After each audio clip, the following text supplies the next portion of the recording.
Hello दोस्तों, सत श्री अकाल, नमस्कार, प्रणाम, आदाब।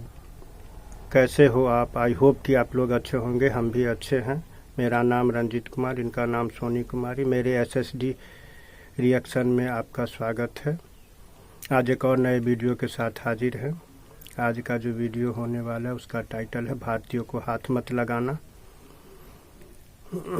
ये समाचार बांग्लादेश से निकल कर के आ रहा है। बांग्लादेश के प्रधानमंत्री शेख हसीना की सरकार थी बांग्लादेश में, लेकिन शेख हसीना को अपोजिशन पार्टी से बनती नहीं थी। अतः अपोजिशन पार्टी को शेख हसीना ने जेल में डाल दिया। अपोजिशन पार्टी धीरे धीरे विरोध प्रदर्शन करने लगी। विरोध प्रदर्शन इतना उग्र हो गया कि शेख हसीना को इस्तीफा देकर भारत आना पड़ा। लेकिन वहाँ के हिंदुओं के मंदिरों को तोड़ा जा रहा है, हिंदुओं को जलाया जा रहा है, हिंदुओं के घरों को जलाया जा रहा है। इस पर भारत में प्रधानमंत्री मोदी, अजीत डोभाल और एस जयशंकर सर्वदलीय बैठक बुलाकर भारत के हितों में फैसला लिया गया। इसी पर चर्चा को आगे बढ़ाते हुए पाकिस्तानी मीडिया क्या कहती है, तो आइए देखते हैं इस वीडियो को। Let's start. We are in close and continuous touch with the Indian community in Bangladesh through our diplomatic missions. There are an estimated 19,000 Indian nationals there. भारतीय वजीर खारजा जयशंकर ने कहा है कि हम भरपूर हिमायत करते हैं हसीना वाजिद की, जबकि मोदी हुकूमत का बांग्लादेशी आर्मी चीफ से राब्ता भी हुआ है। We are also monitoring the situation with regard to the status of minorities. Our border guarding forces have also been instructed to be exceptionally alert in view of this complex situation. Sheikh Hasina से मुलाकात हुई है अजीत दोवल की। अब शेख हसीना साहब और अजीत दोवल साहब दोनों ने क्या बातें की हैं? हसीना वाजिद ने अभी उनके बेटे ने बीबीसी को इंटरव्यू देते हुए ये कहा कि उनकी वालदा जो है वो सियासी तौर पर वापस नहीं आएंगी। वो बहुत हार्ट ब्रोकन है, उन्होंने बांग्लादेश के लिए इतना काम किया। साबिक वजीर आजम शेख हसीना वाजिद के बेटे की गुफ्तगू आपने सुनी। वो ऐसा लग रहा था कि वो कोई बांग्लादेशी नहीं बल्कि कोई भारतीय एजेंट बात कर रहा है और इल्जाम पाकिस्तान पर लगाया जा रहा है। ममता बनर्जी, उनकी तरफ से भी एक स्टेटमेंट आई है और उससे तो ये अंदाजा हो रहा है कि भारत इस सिचुएशन में इकट्ठा है। सुना है कि हिंदुओं के मंदिरों में भी घुसने की कोशिश की। ये कैसे मुमकिन हो सकता है कि आप किसी की इबादत गाह पे, हिंदू हो, मुसलमान हो, सिख हो, जीव हो, कोई भी हो, हम कैसे किसी की सोच भी सकते हैं? वहाँ हिंदुओं के साथ कुछ ज्यादती हुई है बांग्लादेश में, लेकिन उन्होंने फौरी तौर पे कहा कि ये रिएक्शन था जो इंडिया के अंदर करीबी इलाकों में हिंदू मुसलमानों के साथ कर रहे हैं। बांग्लादेश की तख्लीक जो है वो भारत की है और ये कैसी हम बात कर रहे हैं कि जनाब हमें इसके ऊपर जश्न नहीं मनाना चाहिए। बिल्कुल जश्न मनाना चाहिए। कौन कहता है कि जश्न नहीं मनाना चाहिए? भाई उन्होंने हमारा मुल्क तोड़ दिया। लेकिन फिर हमने ये भी देखा है कि बहुत सारे लोग वहां पे जो थे वो प्रोटेक्ट करने के लिए भी निकले कि हम मंदिरों को किसी को गिराने नहीं देंगे। वो तो इंडिया वाले तो ये देखेंगे ना कि अब हमारे लोगों का क्या बनेगा। अब जितना ये मैटर बांग्लादेश के लिए था उतना ये मैटर अब इंडिया के लिए बन गया। अच्छा, हाँ। और इस इशू के ऊपर ऑपोजिशन ने यूनिटी दिखाई और भारत के हित में सारे फैसले लिए। हमारे फॉरेन मिनिस्टर एस जयशंकर जी ने कहा कि भारत बांग्लादेश में रह रहे हिंदू कम्युनिटी और जो भी हमारे इंडियंस वहाँ मौजूद हैं उनसे क्लोज कांटेक्ट में है और भारत हर कोशिश करेगा कि किसी तरीके से भी बांग्लादेशी हिंदुओं की सुरक्षा की जाए। कल से ही सोशल मीडिया में ऐसी वीडियो सर्कुलेट कर रही है जिसे देखकर आपका दिल सहम उठेगा। बांग्लादेशी हिंदुओं के घर जला दिए जा रहे हैं, उनकी ज़मीनें छीनी जा रही है और उनके दुकानों में आग लगा दिए जा रहा है।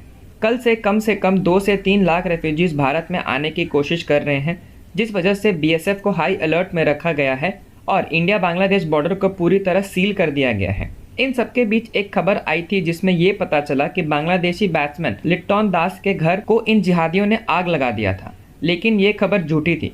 इसी टॉपिक पर चलिए आगे पाकिस्तानी मीडिया का रिएक्शन देखते हैं। अब बांग्लादेश को इस हद तक ले जाने में भारत का कितना किरदार है?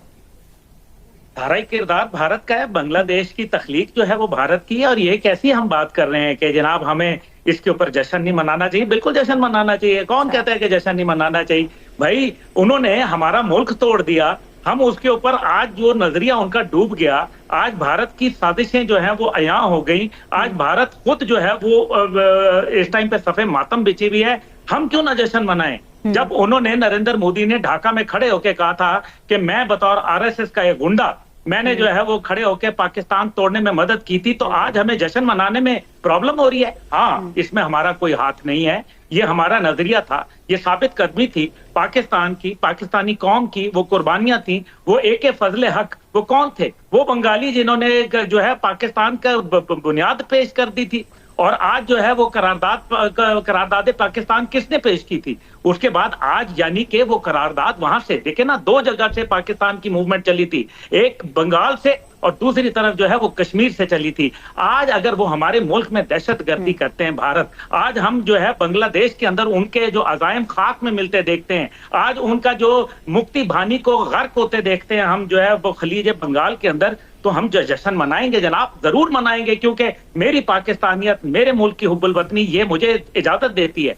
सुना है कि हिंदुओं के मंदिरों में भी घुसने की कोशिश की।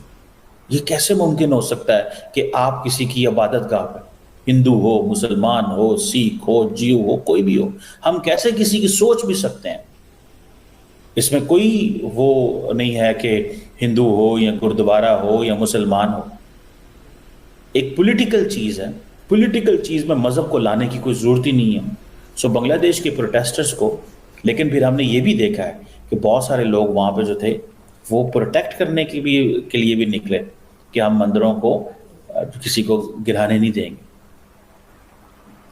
देखें, इंडिया के इर्द गिर्द श्रीलंका में हुकूमत टॉपल हुई, बांग्लादेश में हुकूमत टॉपल हुई, अफगानिस्तान में हुकूमत टॉपल हुई। सो इंडिया समझता है कि हम किस इलाके में बैठे हुए हैं। इस मैटर के बाद अब रिलेशंस भी देखे जाएंगे। आपने बात की हिंदुओं की, अब वहाँ जो बांग्लादेश है वहाँ पे मुस्लिम ज्यादा हैं, हिंदू भी हैं, और इसके अलावा और भी कम्युनिटीज होंगी जैसे माइनॉरिटीज की शक्ल में होती हैं, इसी तरह पाकिस्तान में भी हैं। तो वो तो इंडिया वाले तो ये देखेंगे ना कि अब हमारे लोगों का क्या बनेगा। अब जितना ये मैटर बांग्लादेश के लिए था उतना ये मैटर अब इंडिया के लिए बन गया है। अच्छा, हाँ, अब उनका न्यूज़ जो है वो ये फैला रहा है जी अपने लोगों को सेव करो। हो सकता है बहुत सारे इंडियंस भी वहाँ पे हों, को अपने बिजनेस के लिए, किसी ने को फैक्ट्री लगाई हो, कोई बिजनेस कर रहा हो। अब जिस तरह की सिचुएशन वहाँ पे फैली हुई है, अब इंडिया और बांग्लादेश के आने वाला रिलेशन कैसा रहता है बड़ा मैटर करेगा। अब हसीना वाजिद और प्राइम मिनिस्टर नरेंद्र मोदी, इनके आपस में बड़े अच्छे ताल्लुकात थे। अब जो नई जमात आएगी, ये देखना पड़ेगा कि जो नई पॉलिटिकल पार्टी आती है वो बीजेपी के साथ कैसा चलती है। ठीक हो गया। अगर तो इनके वो पहले वाले रहते हैं तो फिर तो नॉर्मल हो गया, लेकिन अगर नई पार्टी आती है वो इंडिया के साथ उस तरह नहीं चलती तो बहुत सारी चीजें ऐसी बिजनेस होंगे जो कि इंडिया बांग्लादेश के अंदर लगाया हुआ है और वो उठा लेगा। इंडिया भी इन्वॉल्व हो गया इन सारे धरनों में। और ये जो रजीम चेंज हो रहा है, कहीं ना कहीं यहाँ पे यूएस का भी हाथ आ रहा है कि यूएस ने उनसे जो है अपने लिए जो है ना मिलिट्री बेस मांगे थे और शेख हसीना ने इनकार कर दिया था। डायरेक्टली इनडायरेक्टली कहीं ना कहीं उन्होंने स्पीच में बताया भी था। तो कह रहे कि ये अब जो है ना, ये जो रजीम चेंज हुआ है ना, ये इस तरह फेवर में आएगा कि इसका जो फैसला होगा वह यूएस के फेवर में होगा और कहीं ना कहीं उनको वहां पे जो है ना मिलिट्री बेस मिलेगा। मैं आपकी बात से 100 नहीं 1000% एग्री करता हूँ। वो कहते हैं ना कहीं दुनिया में कहीं को पंगा चल रहा है ना, उसके कहीं ना कहीं कोई डायरेक्ट या इनडायरेक्ट यूएसए की ना टांग जरूर होगी। हो सकता है, मैं कंफर्म नहीं कर सकता, बट हो सकता है कि इसके पीछे यूएसए की कोई गेम हो, ये वो, क्योंकि जहाँ भी दुनिया में कोई कंट्रियाँ लड़ रही हैं ना उसके अंदर घुस जाता है यूएसए। उसकी आदत है, उसको सुपर पावर बनने का ना बड़ा शौक है, वो घुसता है। एक ही कंट्री है जो उसको नहीं घुसने देता और वो इंडिया है। उसके अलावा वो बाकी हर कंट्री की पॉलिटिक्स ये वो उनके अंदर जगह होता है। इंडिया में हाई लेवल मीटिंग हुई है, ये आप देख सकते हैं। अब मैं आपको साथ साथ फुटेज भी दिखाती जाती हूँ, साथ में मैं आपको फुटेजेस भी दिखाऊंगी और साथ में आपको पिक्चर्स भी मैं दिखाती जाऊंगी इस वक्त क्या चल रहा है। इंडिया के अंदर हाई लेवल मीटिंग हुई है जिसमें डॉक्टर जयशंकर से लेकर फॉरेन मिनिस्टर से लेकर प्राइम मिनिस्टर तक और उनकी कैबिनेट जो है उसके बड़े अहम मेंबर्स इसमें शामिल हुए हैं। और उसमें जो मुद्दा था वो मुद्दा यही था कि बांग्लादेश में जो इस वक्त क्राइसिस है उसका इंडिया के ऊपर क्या इम्पैक्ट आ सकता है और इंडिया ने अब अपनी क्या स्ट्रेटजी बनानी है। तो इस वक्त सबसे ज्यादा जो मैंने आपसे जैसा कि कहा कि जो मुल्क मुतासरा है वो इंडिया। इसकी वजह यह है कि देखें, वही जो मैंने एक बात की कि अगर वहां पर बांग्लादेश में कोई 1 करोड़ से ज्यादा हिंदूज मौजूद हैं, तो अगर वहां से वो रिफ्यूज हासिल करने के लिए किसी कंट्री में जाते हैं तो ऑब्वियसली वो इंडिया में ही जाएंगे। तो इंडिया क्या इतनी बड़ी तादाद में जो है, एक तो जाहिर है कि इस मीटिंग में ये भी फैसला किया गया होगा कि अगर ऐसा होता है तो हमारा क्या जवाब होगा। अच्छा, इसके अंदर हुआ ये है कि वेस्ट बंगाल की जो चीफ मिनिस्टर हैं ममता बनर्जी, उनकी तरफ से भी एक स्टेटमेंट आई है और उससे तो ये अंदाजा हो रहा है कि भारत इस सिचुएशन में इकट्ठा है। यानी ममता बनर्जी ने जो उनकी तरफ से एक स्टैंड आया है उससे बैठक समाप्त होने के बाद में एस जयशंकर और अजीत डोभाल ने बांग्लादेश के आर्मी चीफ से भी संपर्क किया है, जिसमें कहा गया है कि भारतीयों और हिंदुओं को कुछ नहीं होना चाहिए।